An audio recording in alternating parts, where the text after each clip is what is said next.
Okay, so it's time for another webinar from REACHLaw, the final one for this year. And today we're going to talk to you about the KKDIK regulation in Turkey, and more specifically the postponement of the registration deadlines and what that means as far as we know as of today.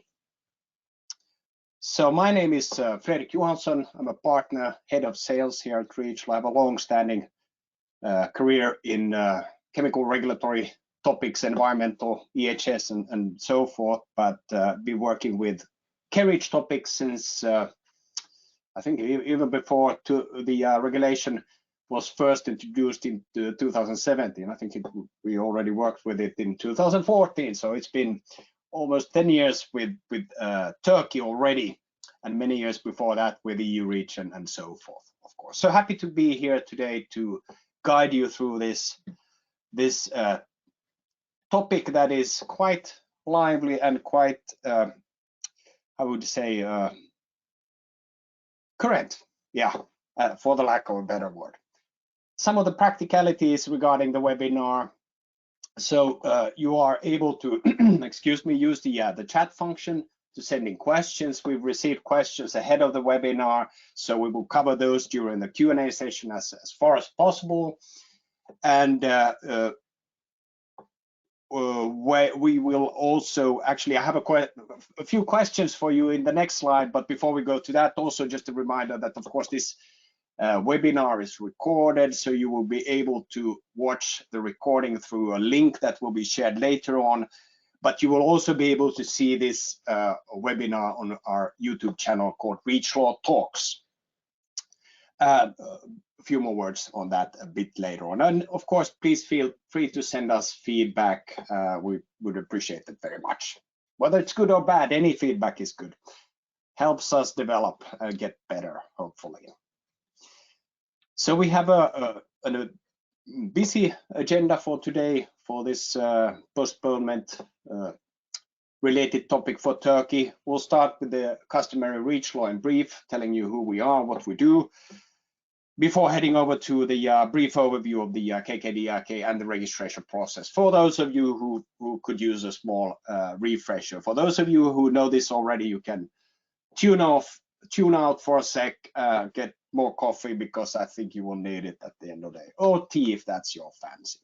Then we'll look at the registration deadline postponement, so what actually has been proposed as far as we know today, and what does this mean for the industry, before then going to the conclusions and the Q&A at the end. And maybe as a bit of a background, a precursor for this webinar, when we were scheduling this webinar, obviously we were hoping that we would have seen the final text of this from the Turkish authorities, so this circular, so to speak, containing information about the final legal text that is amending the KKDIK regulation. But that circular and that text is still pending, so some of the topics here is still a bit, how do you say, shrouded in, for the lack of a better word, in some mystery. But we'll try to demystify this as much as possible. And as I alluded to a bit earlier, I do have some preliminary questions for the audience. For those of you who are inclined to provide some feedback to answer my questions, please do so. And if you do so, please know that this information will be anonymous, meaning I will not share your name or your company or anything in this webinar. Obviously, we will see who is asking these questions, but this will not be made publicly available. So I have 3 questions for you that you can provide your answers to in the chat, because I will be covering these, the results thereof, at the end of this webinar. So the first question is, and you will get actually context to these questions during the webinar. So first question is, what do you think about the postponement of the KKDIK registration deadline? Is it good or bad? Does it really make a difference? And if possible, just provide a short reasoning why. Second question is, should the first movers somehow be compensated for their early efforts in lead registering substances and preparing the lead dossier and so forth according to the original deadline. So should they somehow be compensated for this work? Well, I just for a better word, well, the question is, would this be fair? Why? And would there some sort of seed equity, for lack of a better word, again, be appropriate? Then these are purely speculations, so please take it with a huge pinch of salt. And also, third question: now that the deadlines are being postponed, if you haven't started truly started with the registration efforts yet, when will you be starting with these KKDIK registration efforts? So during the deadline year, half a year before, the year before, the last quarter, and so forth. So that would be interesting to hear also. And as I said, these will be we will not share these who is replying what publicly. All right. So as mentioned, context will be in the webinar. So just REACHLaw in brief, and I'll try to keep this quick, famous last words, but let's try it anyway. I think most of you know already that REACHLaw is providing support for REACH and REACH-like chemical regulations globally. So this is now, of course, also meaning Turkey KKDIK, so the Turkey REACH regulation, but also UK REACH, EU REACH, of course, where everything started, but also K-REACH. So if you didn't know, we actually do have an office also in South Korea, where we also provide services for K-REACH. So we actually had a webinar just on that topic a few days ago. So if you missed that, you can tune in to it on our YouTube channel. I'll come back to that. Generally, of course, we provide market access services for chemical products containing chemicals for these different jurisdictions, not just the ones you saw on the previous slide, but also other ones in these countries which you saw on the previous slides, meaning Turkey, of course, all the EU countries, the UK, and then of course Korea. This is where we can provide natively support, as well as India, for example, for the India BIS regulation. These are places and jurisdictions where we natively support, but we also support globally for essentially in any country through our partner network. So we do all the works that is needed for getting market access, so registering, providing only representative services where applicable, lead registering, doing the more demanding tasks such as authorization, public consultation, public affairs and advocacy type of services, training, audits, everything, the full Monty, so to speak, as for chemical regulations. As for Turkey, just narrowing this and making it more tangible for Turkey relating to our services, so only representative services, of course, cornerstone of our service provision, but then also all the related dossiers and submissions, pre-registrations, lead registrations, co-registrations, later on authorizations, and so forth. Again, everything including SDS authoring and certification, because certification is needed in Turkey. I think many of you know this already. So we indeed do have our office in Istanbul in Turkey. I did not bother my colleagues there because they're very busy to have them speak in this webinar, so it's just myself here today. So as mentioned, we do have a YouTube channel called REACHLaw Talks, where we do post these webinar recordings. So this one will be there soon. Maybe the Christmas holidays will a bit postpone that, but we'll try to upload it as soon as possible, at the latest early in January, but maybe even earlier. But you will find our previous webinars and content there. So head over to REACHLaw Talks, have a look. Feel free to subscribe and sign up for notifications. Then you will see when we get new content on our channel. Okay, so just a really quick regulatory recap of the most most, let's say, interesting jurisdictions areas from a REACHLaw perspective, at least, probably from many companies' perspective also. I will not go through Turkey, obviously, because that is something we'll cover today. But to start from the top right, K-REACH, so the Korean REACH regulation, we will have the next deadline end of next year for 100 to 1,000 ton substances. So that will be the next effort. India REACH still pending, so we're not there's no REACH per se there, but there is the BIS regulation that is a standards type of regulation that requires certain requirements to be fulfilled for certain types of substances if you are placing those on the India market. So we support with that also. But the India REACH per se is still on hold, so we will see when something happens on that. EU REACH, obviously, REACH revision, but a lot of things going on for EU REACH. So I think many of you are following the developments, but the REACH revision is obviously the biggest one that we're waiting for in the next few years. Of course, now that the Commission here in the EU is changing next year, this will probably lead to, or it will lead to postponements in the implementation of this REACH revision.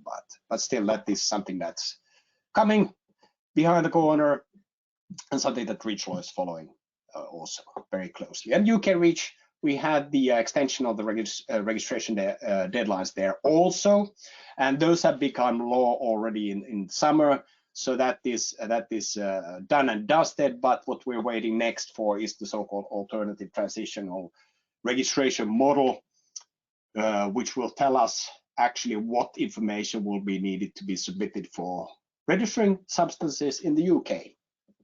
And last, something is brewing in Ukraine, also something else except for the very miserable things happening, but on the regulatory front, there's Ukraine REACH brewing.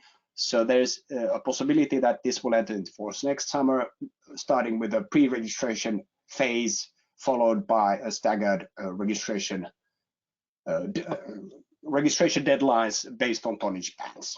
But we'll keep you appraised, an update on that also as we go forward, as more information becomes available. So as for the webinar, just wanted to say that, of course, as you all know, the standard disclaimer and copyright to make the lawyers happy. So any actions you may take based on the information in this presentation is your responsibility. So you can consider this as entertainment/education, so maybe call it edutainment. So no representations or warranties are made with regards to the completeness or accuracy of the information in this presentation, and REACHLaw is accepting no liabilities whatsoever. So it's all on you. If you want us to provide services and consultancy where we are liable, then we need to have an agreement in place, service agreement. Anyway, that's it for the lawyer stuff. I'm not a lawyer, thank God. Okay, anyway, going forward. So again, just to make sure that we have enough bandwidth for the different slides, I will terminate the camera feed and go into the meat and potatoes of this webinar. Okay, so let's have a quick review of the REACH, sorry, not the REACH, but Turkey REACH regulation. So the KKDIK, more, let's say, known version of the name is the KKDIK regulation. So we'll look at, given a brief overview of the KKDIK regulation and of registration, so that you have some background into the issues, topics we will talk later on in this presentation or webinar, I would say. So the KKDIK regulation, so the name comes from regulation on chemicals, registration, evaluation, authorization, and restriction, and that in Turkish, and you pick the first letters of those Turkish words becomes KKDIK. So that's why it's called KKDIK. But some, as said, call it the Turkey REACH regulation. So it's already been in force since 2017 and is very similar to the EU REACH regulation, and also currently very similar to the UK, albeit the UK REACH is deviating more and more over time. Transitional provisions apply, and we'll look at these in more detail because that's the whole, let's say, focus of this presentation. The competent authority is the Ministry of Environment, Urbanisation and Climate Change. So you'll see this MoEUCC many times over in this presentation. But it is, you could say, more or less a copy of the EU REACH regulation, albeit with certain additional twists. So the basic requirement is substances manufactured or imported into Turkey at 1 ton or more need to be pre-registered and registered by end of this year, according to the current legal text, which is still in force, but we'll talk about later on during the presentation. So the deadline is not going to be this as we go forward. So no data, no market is the basic requirement, same as for EU. So you have to provide data in the form of a registration or other regulatory dossiers to be able to place substances on the Turkish market, and of course use substances on the Turkish market in the future.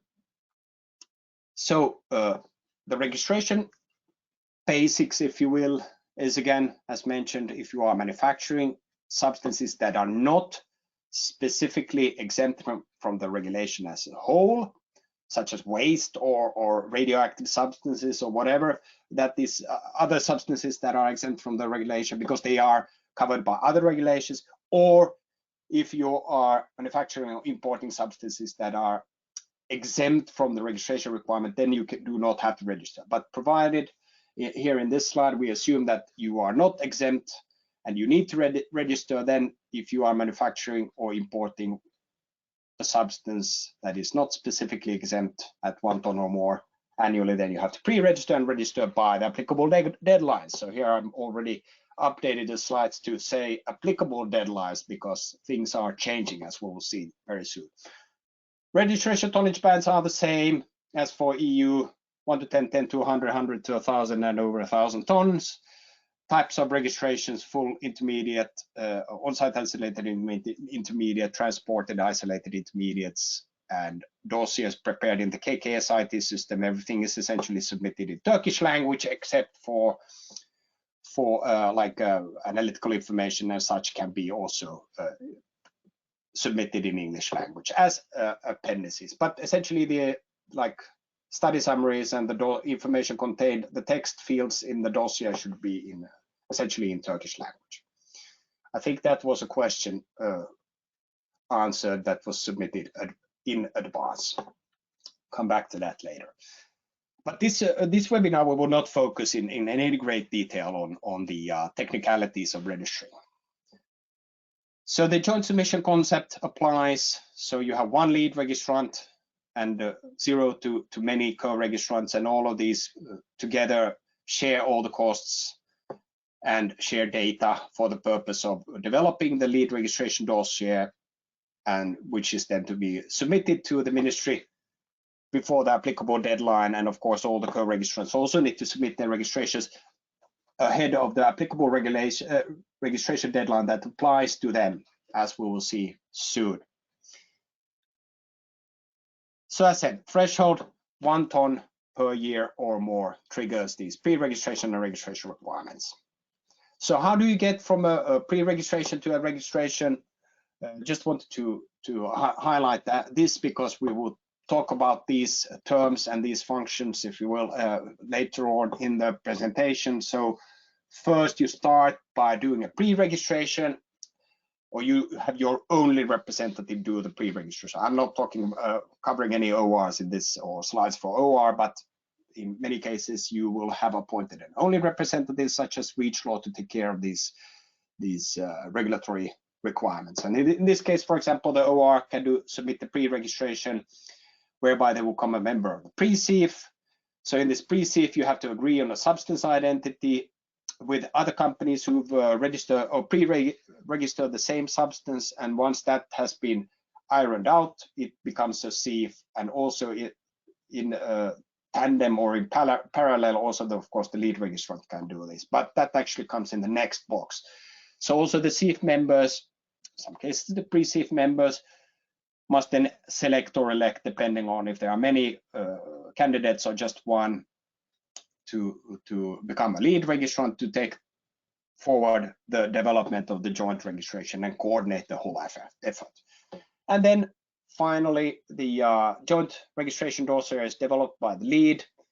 Data and costs are shared with all the other companies joining the joint registration, and this is done by a mechanism called letter of access, which I will not cover in detail here in this presentation. We have previous webinars, you can have a look at those, where we actually go through this in great detail.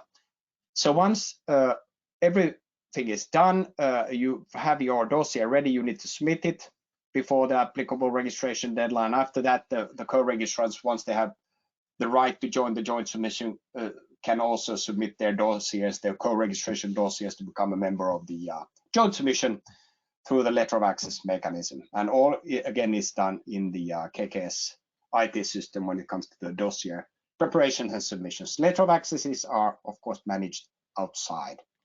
Once everything is done, you're part of a joint submission. So the timelines and old registration deadlines are shown in this this slide. We all know that according to still the current legal text is that we have the deadline by end of this year, so just a few weeks from now. Obviously, this is now changing, so don't worry about it too much. But this is how things used to be. You used to have a registration window which was the same for all substances, regardless of tonnage band and hazards of the substance, and you all of this had to be registered by end of this year.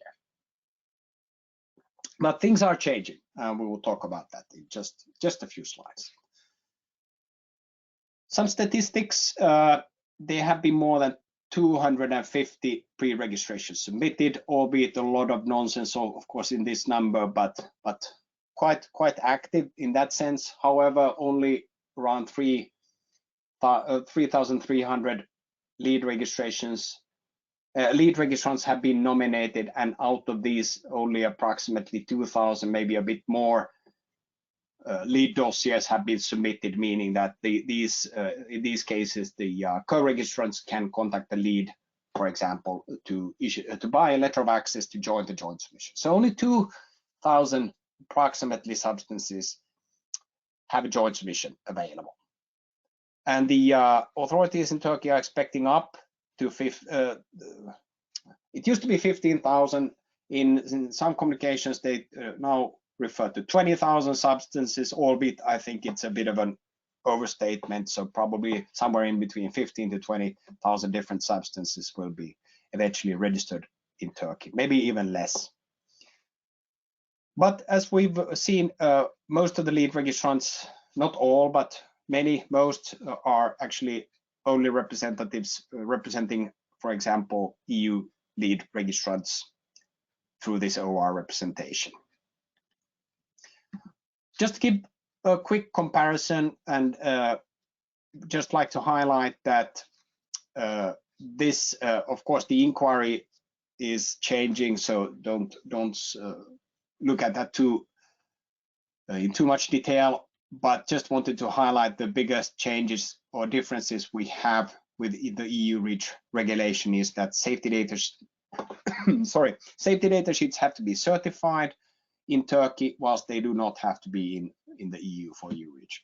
Also, dossiers, certain information in the dossier has to be reviewed and certified by a person who has this chemical assessment expert qualification. Or other than that, it is very identical to the EU REACH regulation, except that in EU we can no longer pre-register, but in Turkey you can. So if you haven't pre-registered yet, please do so as soon as possible. That is something that the authorities in Turkey have also been saying many times over the last year. So now we come to the the most important, interesting parts of this webinar. So we're looking at the deadline postponement. And we are talking about, of course, the deadline postponement for registration.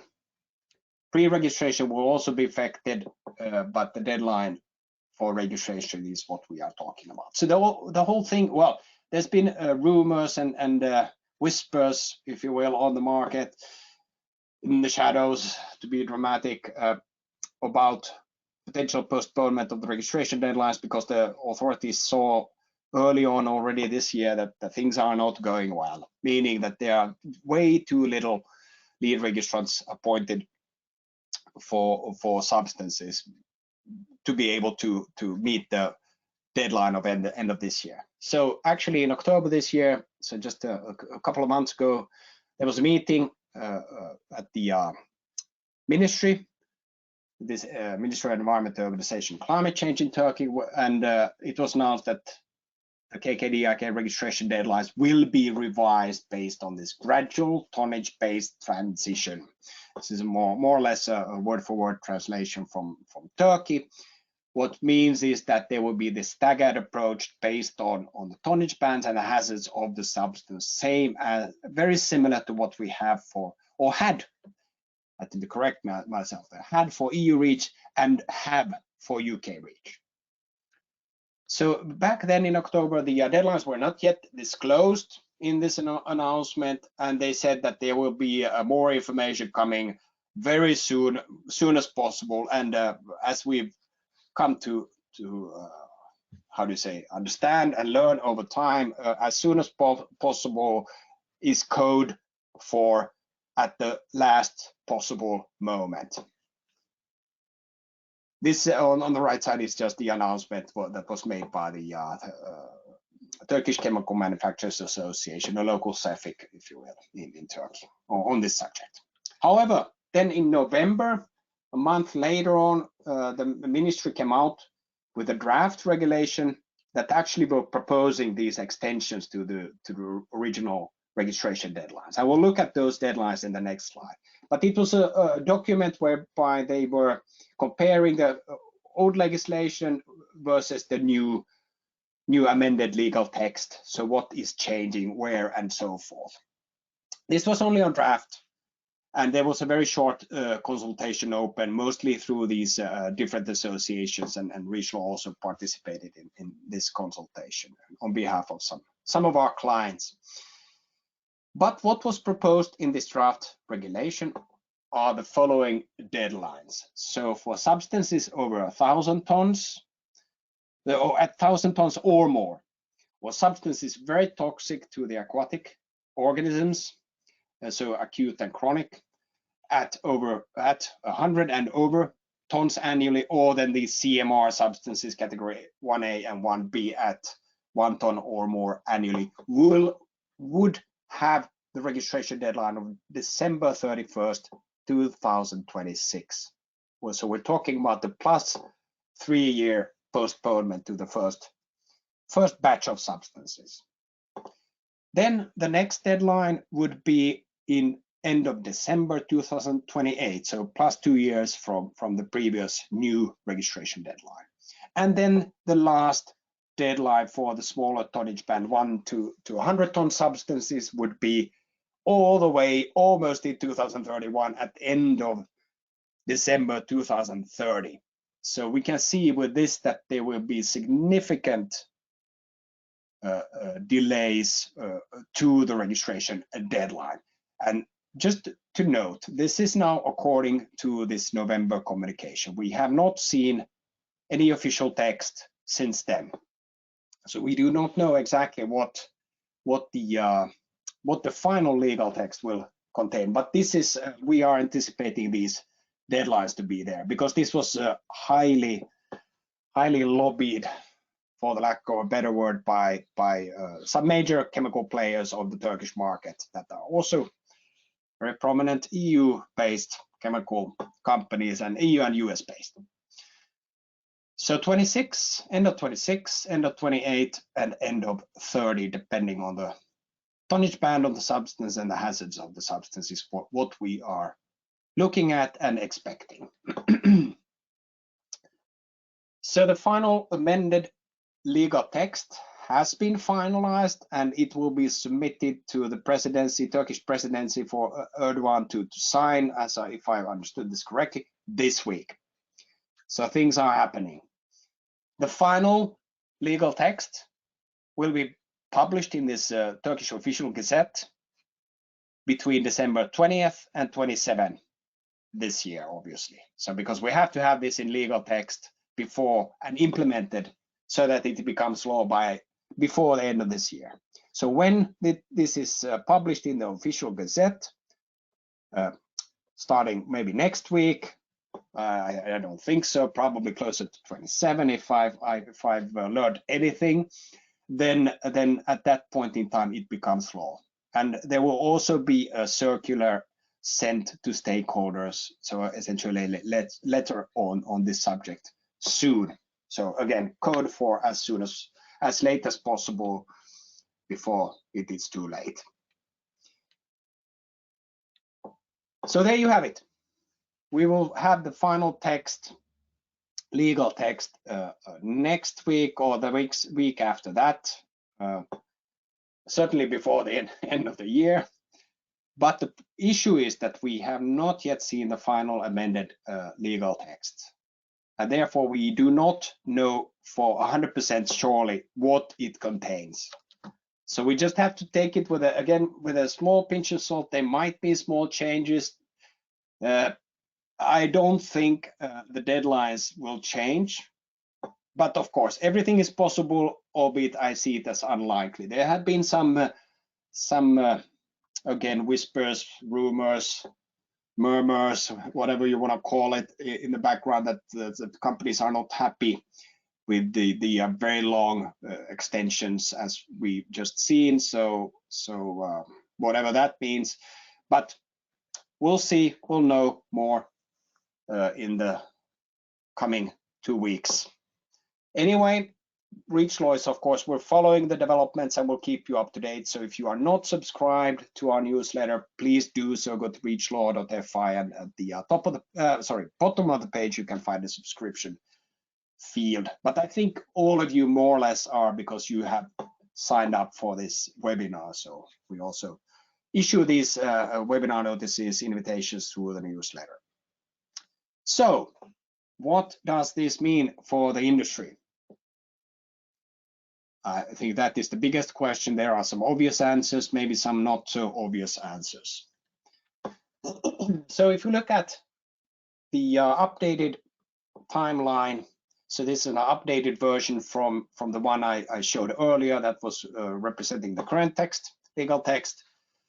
So this is where we are. So you can see that we have quite a long runway when it comes to timeline ahead of us if these 26, 28, and 30 apply, especially for the lower tonnage band substances, all the way almost to the beginning of 2031. So the question has been, and people have raised it as part of registering to this webinar, what happens to the pre-registrations? This is a big question and something that we are eager to see in the hopefully in the legal text. In some communication with the authorities, they mentioned that they will come back to this issue separately. It will not be mentioned in the legal text. So whatever that means, but I suspect that the pre-registrations will continue probably like till 26, likely till end of 30. Or then there will be this sort of a late pre-registration possibility between the deadlines for companies that are placing these substances on the market for the first time. But of course, if you are placing a CMR on the market for the first time in 2027, then obviously you would have to go through an inquiry and registration before you place this substance on the market. And the same goes for this 100 to 1,000 tonnage band. And of course, at the end of starting 1st of January 2031, all substances would be subject to this inquiry and registration before being placed on the Turkish market at 1 ton or more annually, unless they're exempt, of course. But in parallel, we will also see the evaluation process start, plus the Annex 14, so the authorization list substances to start becoming included in Annex 14 of the KKDIK regulation. Then in 2028, the authorization process will kick in, and we go from there. But as far as registrations go, these are the apparent registration deadlines. And of course, as we go forward, as we're talking about quite a long runway, especially for the smaller tonnage banned substances, there can be a lot of things happening on a regulatory development and amendment front between now and then. So that is something that we are also following and will be following closely, and see if there are deviations from the EU REACH. I personally do not think that this will deviate much, because Turkey is eventually wants to become a member of the EU, meaning they want to have their legal framework harmonized with the EU, meaning be as close as possible with the EU REACH in this case. So what would be some of the practical implications? Well, I think this is quite self-evident, but of course there's more time to engage the expected more than 10,000 companies affected by the KKDIK regulation. So at the moment, if you recall earlier, we had only about, actually, sorry, this should be 10%, not 20%. Now I see it, but okay, 10% of substances have a lead registrant available.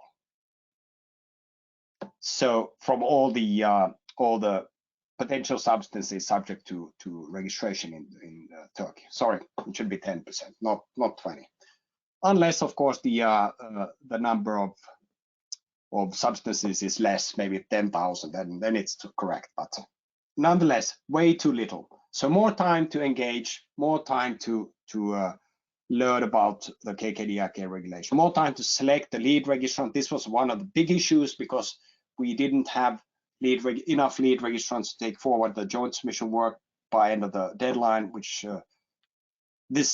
according to the current legal text, by end of this year. Then we have also more time to work on the actual lead registration work. So meaning access to data, negotiate access to data, maybe negotiate better terms to access to data, because now the data sellers know that we are not in a hurry. So it's always easier to sell data to someone at a higher price when we know that they are in a hurry. This is no longer the case. More time to prepare, of course, the joint submission, more time for letter of access negotiations, in the sense that this will be extended, because the co-registrants may join a joint submission that has a lead registrant submitted already, or by the first deadline of end of 26, and only have to join at end of 2030. So there will be these delays, more time to negotiate, if you will. And we're also expecting that the last two deadlines will see most of the registrations take place. There are, of course, a lot of bulk substances which will register for the first deadline, but like if we take every substance and some sort of a mean revert, or take an average, I would think it would be intuitive to think that we will see most registrations happen in the middle for the deadline for 100 to 1,000 ton substances, and for at the end of 2030, by end of 2030 for the 1 to 10 ton substances. But this also means that the cost sharing will be delayed, meaning that the lead registrant will, if you as a lead had your work done already, you paid for it to a consultant, then it will take longer for you to get refunded for your work through the data and cost sharing process, according to the legal requirements of the KKDIK regulation. higher joint registration management costs for the simple reason that we have more years to manage and administer the joint submission, joint submission, the process whereby companies are actively joining. So the CEF will end at the end of 2032, meaning that until then, essentially, at least we need to have a fairly active joint registration management process in place, because until then, essentially people can join, and of course after that also, but the likelihood of joining is getting less, and it infrequent, much more infrequent. There's also more time to register these novel substances, meaning new substances for Turkey, meaning that these are not registered in the EU, meaning that we would have to create all the data, the full data package, to be able to submit the lead dossier. So that includes testing, which takes time. And believe it or not, but this is already happening on the Turkish market. So we have cases where we have new substances that are not registered for EU REACH, but are going to be registered for KKDIK. It's not common, but it happens. Also, of course, more time to complicate things.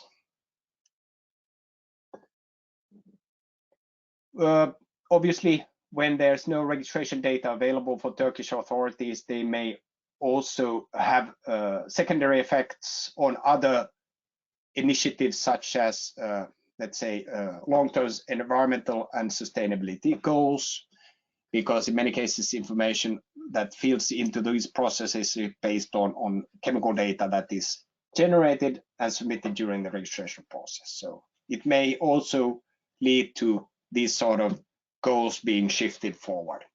We don't have 100% clarity on what those goals affected would be, or those initiatives, but that this could be understood. So what are the authorities expecting from providing this deadline extension, if you can call it providing, but making it possible? So they are expecting, of course, everyone to comply by the applicable updated registration deadlines, which was not the case now for the end of this year.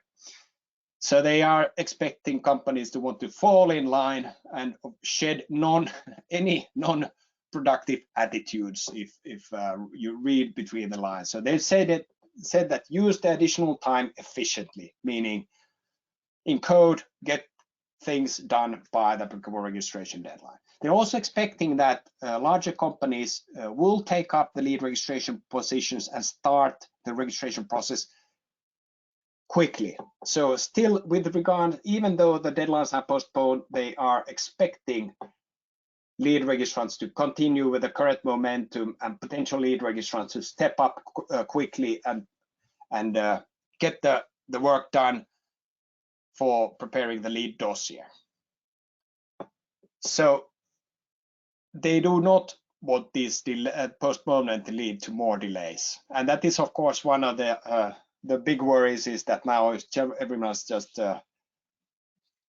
exhausted from the trying to meet the 2023 deadline, and now just say, okay, we have many years, and then in 2026 they wake up and hey, they're in the same hurry again, which is quite often the case.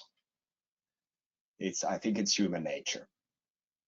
Also, what they're increasing is the collaboration between the different ministries for the purpose of successful implementation of the KKDIK regulation. So I think this one just means in practice that they will be interagency tighter collaboration and information exchange for the purpose of seeing and following how things are developing, and probably reacting quicker to things.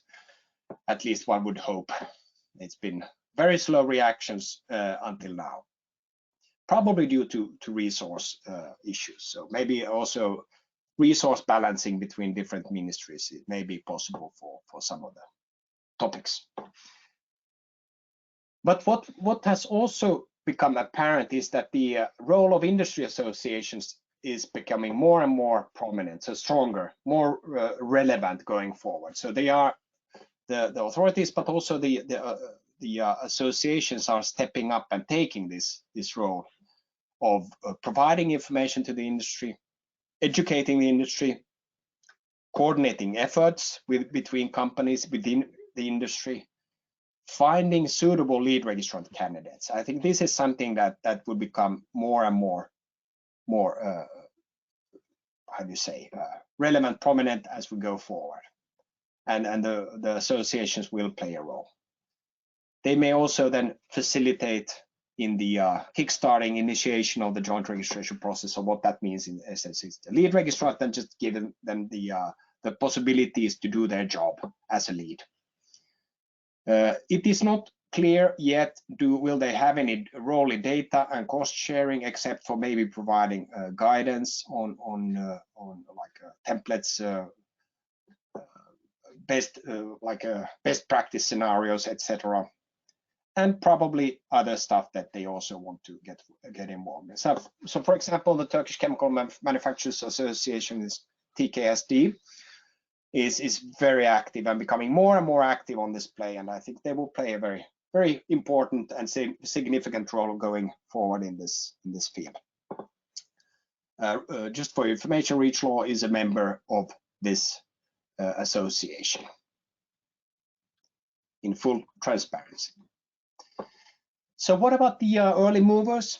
So the companies who took the initiative and had the goal, still may have the goal of registering by end of this year. Of course, many of these, the first intuitive, let's say, gut reaction is that, well, why should we be penalized, or why should these latecomers now have more time when they just were slacking before and didn't give a peep about KKDIK compliance, and now they are giving this let's say way out of this predicament. But okay, yes, I'm pretty sure this is for a reason, and I can understand. But being an early mover also has its benefits, I would argue. So of course, at this moment, if you have registered, or if you are close to, or you are well ahead in the process and so forth, I mean, you have clarity. You are the lead registrant. No one else comes later on, becomes the lead registrant, and maybe you're your competitor or whatever. So you have clarity. You have control. You're the lead of the joint submission. You have the most control of the process. You call the shots in many cases. You are the coordinator. You are beating the drums, so to speak. Postponement will also likely lead to more companies joining the joint submission in a controlled fashion, albeit over a long time. And what this means is that if we would have gone with the current deadline of end of this year, I think there would be many companies who simply say that, okay, we will not import, we will not manufacture maybe some of the substance. We will think about doing something else, meaning that there will be less registrants available. This is of course speculation, but I think having more time, it gives a more controlled process, albeit, yes, it will trickle over a longer time. So also I think like a longer joint submission management process due to the extended registration line will give better control of the dossier, because the CIFs will last for longer. After the CIFs end, there might be cases where if you don't have a strong CIF agreement or joint registration agreement, whatever you want to call it, there might be issues with the future, like cost sharing issues, registrants not chipping in even though they would have to. But now, as the case is postponed, you have at least a longer window to be sure that you will get compensated for the work.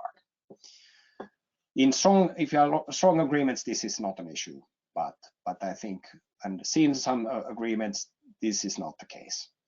And as alluded to earlier in probably the first slides, was this seed equity. This is completely speculative, but just an idea throwing out there that maybe potentially this first mover could justify I call it a seed equity. I couldn't find a better word, so feel free to use that for your early efforts. And these costs, it's like sweat equity, but call it seed equity because it's early. You're seeding the regulatory efforts by creating your lead dossier very early. So to be shared with co-registrants of the same substance through the standards cost sharing process or the letter of access process. An interesting thought to be deliberated on in more detail maybe later on, and something to throw out there for you to consider. And why do things later when you can get it done now? So at now, when you do it now, likely the cost will be lower, and of course, if you wait to the last minute, there will of course again be these issues of what are the resources? Do we have resources? Things will slow down because everyone is doing the same. So I would say being an early mover, if you already started your lead registration process, you maybe have already submitted it, or if you are planning on taking like an early mover now with a postponed registration deadline, I think all of these still apply. And I would highly recommend, and that is also what the authorities said, is that they recommend getting things done quickly, even though the postponements will be issued. And a bit more tinfoil hat here, but I thought this, as this is quite speculative anyway, why not? So due to this postponed registration deadline, this also gives more time for this geopoliticizing the registration process, or at least parts thereof, such as cost sharing, data sharing, who's a lead registrant, and so forth. Sanction considerations are coming into play more, I would argue, because maybe the sanctions are becoming against certain parties becoming more stringent. The processes are becoming more clear. There are additional processes complicating the whole thing. Companies may have their own internal processes. Associations will have their own data holders, this and that. Maybe counter sanctions, this and that. The more time there is for these sort of to develop this sort of shenanigans, if we can call it that. Actually, that's the next part. But anyway, these sort of things, then maybe they will develop. Maybe they will come into play in more prominent fashion. And of course, really putting on the tinfoil hat and being then fairly negative, then of course we could have a company coming from an aggressor state country, will not name any countries here, and they could take the lead registrant position and make the registration process difficult for companies that are from the opposite side. So these are the shenanigans that I was maybe talking about too early, but as again, there's more time for this, maybe that will play a role. Maybe in the data sharing, cost sharing, counter sanctions, and so forth. So again, don't want to play the devil's advocate, but maybe just good to keep in mind. It seems that the geopolitics is raising its head in all issues nowadays, unfortunately. So let's hope the whole KKDIK registration process will not become politicized between companies from the east and the west, or whatever direction may be. So, conclusions. So the registration phase is in full swing already. There's a good momentum going on for all types of substances from 1 ton above. And that will end with the registration deadlines, which are of course now being postponed. And based on the latest information we have, and we will know for sure in 2 weeks, then of course the postponements we are looking at as the end of, depending on the tonnage band and the hazards of the substance, we're looking at end of 26, 28, and 30, as looked at earlier. So there's timeout versus the old deadlines.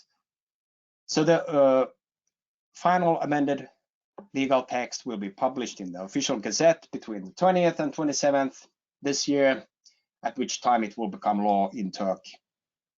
And it's, as said, we do not know the latest, what this final text looks like, but I would assume, and assumption is the something of all something, if you know the saying, but in this case, I would say that highly likely that it will be quite correlated with the draft.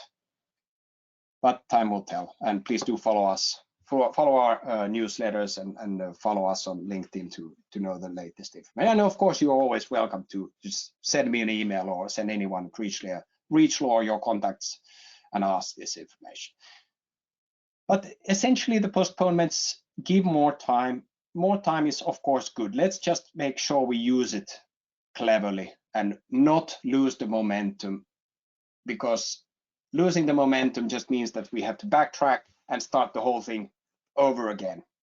So at the end of the day, the postponement is a good thing. It has some bad parts to it, sounds or vibes. It's a mixed bag, good and bad, but it is what it is, and we will live with it and keep up the momentum to register substances as soon as possible, preferably, especially if you are the lead. So we at REACHLaw, of course, stand ready to support you with your KKDIK efforts, lead registration, preparation, joint submissions, managing the joint submission and the registration efforts with other companies and so forth. So please feel free to reach out to us if you want a quotation for any of our services and want more information on what type of services we provide. Then please feel free to reach us at sales@reachlaw.fi, or of course you can contact me or anyone at REACHLaw directly, and we'll take it from there. So now the Q&A, and yeah, we have 4 minutes, but okay, we'll go a bit over time. I should never say that we'll try to fit into the 60 minutes, because apparently I never do. But okay, anyway. So we had the recap of the preliminary questions. I see that we have received some feedback on that. I'm very happy for that. Let's see how much I have time to actually to go through this. But what I'll do first is I'll start with the questions that we received ahead of the presentation or this webinar.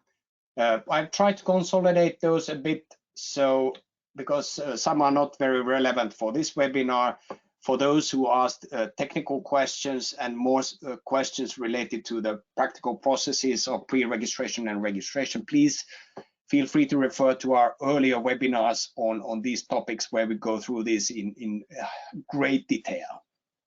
But I'll take the first question, or actually it was a bundle of questions, and if you don't hear your question word for word, it's because it's very similar to other ones. So the question is, once registration deadline is postponed, will the obligation for SDS be postponed? So what it is referring to is the fact that from 1st of January next year, the KKDIK regulation will take over the SDS requirements from the GBF regulation, which was the SDS regulation, separate regulation until now. So as far as we have understood, and we've now not seen the final text, but we do not see that these will be changing. So the KKDIK regulation will take over the SDS requirements starting next year. If this is changing, we will be sure to keep you up to date, but doesn't look like that. There was a question on SVHCs and authorization lists. We covered that in the presentation. So from 26, they will start compiling the authorization list, and then from 28, the authorization process will commence. Then we had a very good question, and I applaud the person who sent this. So the question was advantages and disadvantages to register now and or close to the deadlines. And actually, the advantages I did go through quite a lot in the presentation, so probably we're not going into very much details here, except to say that, of course, you keep up the momentum. Advantages, you get control, you know what's going on. And then this sweat equity, or not the sweat equity, but this seed equity thing, it could be an issue, positive issue that still to be confirmed with lawyers and so forth, but maybe something to think about. And getting things done and not waiting to the last minute when things are heating up and resources are maybe scarce, delays in replies to asking for access to data and stuff like that, because everyone else is doing the same. Disadvantages, yeah, of course, the disadvantages is that the process takes longer. So it could be a good thing or a bad thing, as we talked earlier. So if you, because it takes longer, it will take longer for you to get money back on your initial investment. So that is one of the disadvantages. One other disadvantage could also be that if you are, this is a bit borderline, but if you haven't considered inflation issues, considering the long timeline for the registration, especially to the last deadline, it may be that inflation is eating into the letter of access fees quite significantly, especially if it's in the Turkish liras. So maybe something for you to think about and guard and hedge in your agreements against inflation, especially in Turkey, because that's an issue if you have your agreements in liras.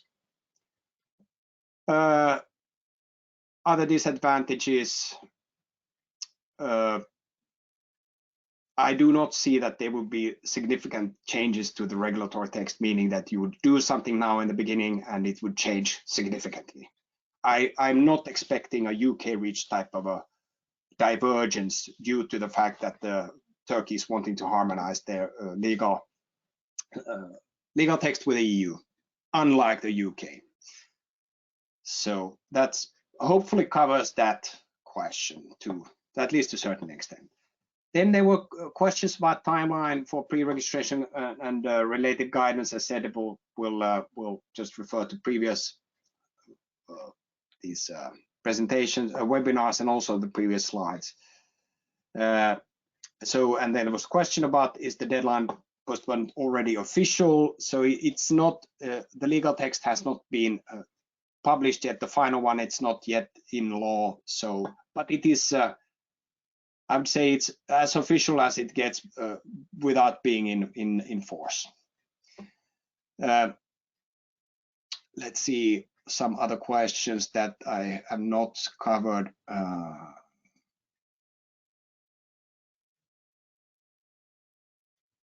Just give me a second.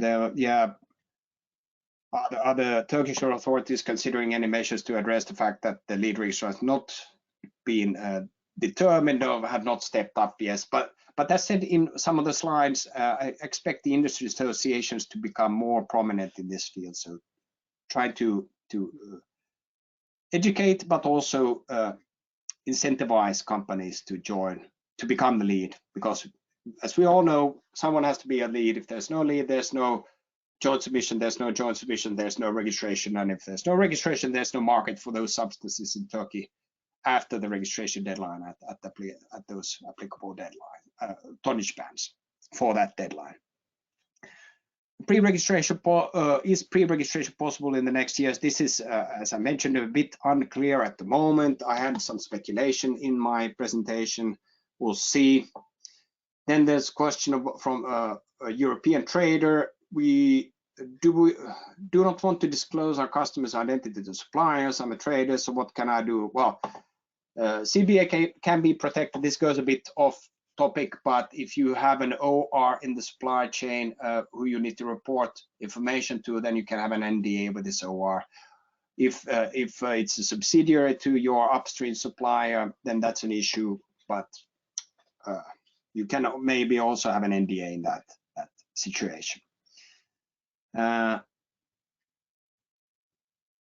Later pre-registration possible? Yes, that is something that we are looking at. How long that will continue?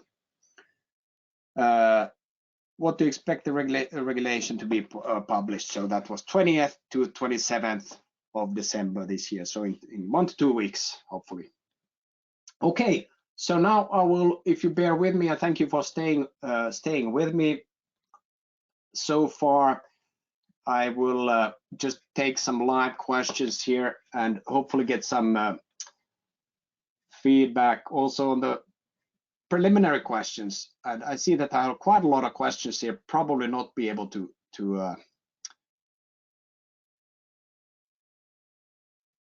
answer them all. Just give me a second, trying to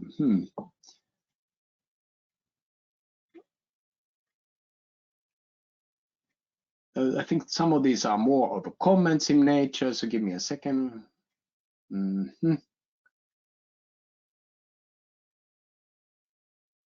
Yeah, okay, so okay, we have questions, some answers to these question one. So maybe I'll just put the questions on the screen just to show them. This is question one. Some of the answers are like some say that it's good that it's postponed. I would tend to agree.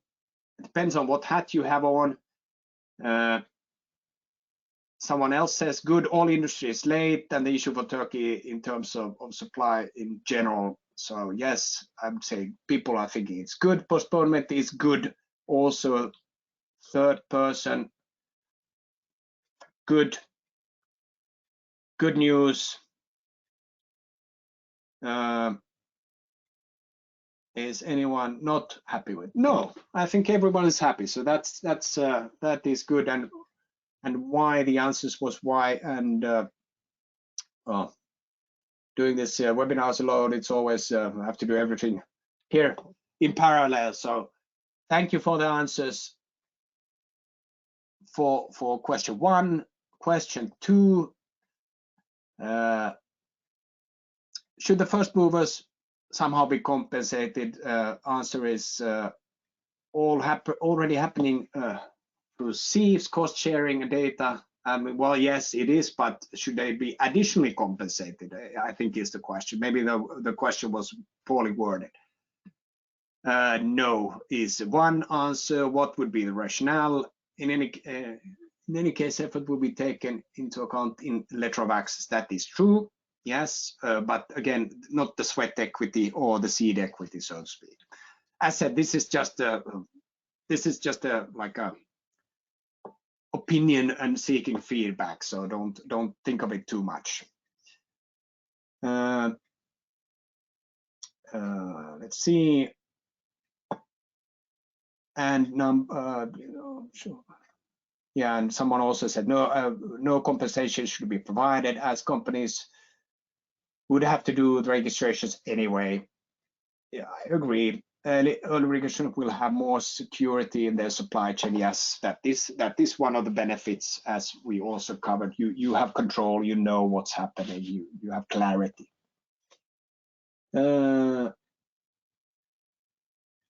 Yeah, and question three. So now that the deadlines have been posted, if you haven't started in earnest already, when will you be starting? So let's see. Timing will depend on actions of lead registrant. Yes, lead registrant sometimes. Okay, actually in this case, I was probably asking for both. So if you are not the lead registrar, of course, you can't do anything before the lead registrant has submitted the dossier, providing access to the joint submission. Already started, but slowing down. No rush to complete now. Yeah, that makes sense. And continuing to have it done as soon as possible when letter of accesses are available. But of course, that process is likely slowing down. And someone also replied that my company started 2 years ago, but the letter of access data management process is much more complicated than for EU REACH, and also delays by the ministry approving lead dossiers. Okay, that is interesting. But yes, indeed, the law process is much more complicated than in the EU, because there are different data holders. Some are not providing this like access to co-registrants or like sub-licensing rights, but they are. Each co-registrant needs to buy their own letter of access to a specific data set. So that indeed makes things more complicated. I think that was it for some of. I have not gone through all of these answers, so thank you very much for providing feedback on this, and very much appreciated. Very good to have first-hand knowledge from you, the audience. Thank you for that. Let's see if there's one last question that I can quickly shoot down. There's one also answering this third question. The delay will not change our plans because we've already budgeted for the registrations. Yes, that is happening, and that is true. And